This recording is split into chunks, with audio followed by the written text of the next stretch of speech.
খোয়াইয়ের সোনাতলা এলাকায় 3 অজ্ঞাত পরিচয় ব্যক্তির হাতে আক্রান্ত 2 বিএসএনএল কর্মী। জানা যায় 2 বিএসএনএল কর্মী সোনাতলা এলাকা দিয়ে সকাল 11টার দিকে যাবার সময় দেখতে পায় বিএসএনএল এর তারগুলি 3 জন মিলে চুরি করে নিয়ে যাচ্ছে।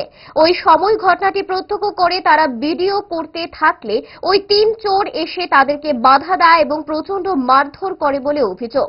গোটা ঘটনায় মুহূর্তের মধ্যে চাঞ্চল্য সৃষ্টি হয়। বিএসএনএল কর্মী চন্দন দত্ত জানান, ভিডিও করার সময় ওই চোরের দল দৌড়ে এসে তাকে মাটিতে ফেলে মারধর করে এবং তার মোবাইলটিও ছিনিয়ে নেয়।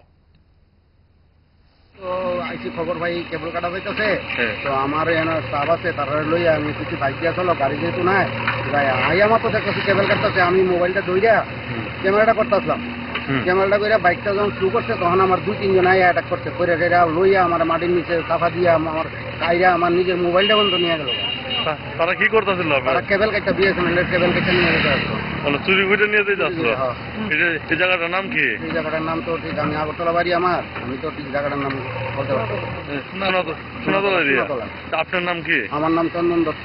আপনি কোন পোস্টে আছেন? আমি বিএসএনএল এটিটি পোস্টে আছি। এটিটি পোস্টে আছেন। আপনি কয়টার সময় ঘটনাটা করছেন? এই তো জাস্ট 10 মিনিট আগে, বলতে 11:30টার দিকে।